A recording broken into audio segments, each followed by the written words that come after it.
Explanation ஒருத்தர் கொடுக்குறாரு அப்படின்னு என்னென்னா, அவர் எக்ஸ்ப்ளனேஷன் கொடுக்க வேண்டிய இடத்துக்கு அவரை தள்ளிக்கிட்டார். கமலஹாசன் அவர்களை பொறுத்தளவுக்கு வேறு யாரும் அங்கே இருக்கல. ஒரு போலீஸ் என்கொயரியோ ஒரு கிரிமினல் ஆக்டிவிட்டியோ கிடையாது.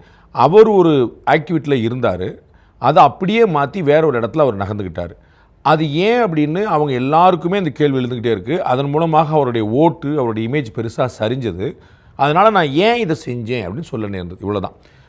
தமிழ்நாடு முழுக்க நம்ம இறங்கி அதிமுக திமுக ரெண்டுக்கும் மாற்றாக கிளம்போன்னு சொல்லி பேய்கரும்பில் அப்துல் கலாம் அவருடைய நினைவிடத்துக்கு போய் மதுரையில் போய் கொடியேற்றி அரவிந்த் கெஜ்ரிவாலை கூட்டு வந்து காங்கிரஸ் பிஜேபிக்கு ஆல்டர்னேட்டிவாக அவர் இருப்பேன்னு சொன்ன மாதிரி ஏடிஎம்கே டிஎம்கே ஆல்டர்னேட்டிவாக நான் இருப்பேன்னு கொண்டு வந்த ஒரு கட்சி டிஎம்கேல போய் சேருதுங்கிற கேள்வி எல்லாருக்கும் எழும். அதில் ஒன்று அதுவும் அன்கண்டிஷனலாக நம்ம நீங்கள் என்ன செய்வீங்க, நான் என்ன செய்வீங்க, அதில் எதுவுமே இல்லாமல் நான் போய் நிற்கிறேன்னா, அப்போ இப்படி ஒரு கேள்வி மற்றவங்கள்ட்ட அவங்களுக்குள்ளே அவர் கட்சியிலேயே இருந்தவர்கள் இப்போ யார் இருக்கான்னு பாருங்கள்.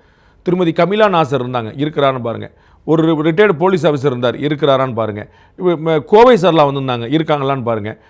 இன்னும் நிறைய மகேந்திரன் இருந்தார், இருக்காரான்னு பாருங்கள். அப்போ அவர் கட்சியிலேயே இதற்கு முன்னாடி இருந்தவர்கள் பெருமக்கள்லாம் கூட இருக்கிறாங்களான்னு பாருங்கள். அப்போ ஏன் இந்த எக்ஸ்ப்ளனேஷன் கொடுக்க நேர்ந்ததுன்னா அது அவருக்கே தெரியும். பொதுவாக அவர் பேசுகிறதுக்கு ஒரு விளக்கம் கொடுக்க வேண்டியிருக்கும். முதல் முறையாக அவருடைய செய்கைக்கு ஒரு ஆக்ஷனுக்கு ஒரு விளக்கம் கொடுக்க வேண்டியது இருக்குது.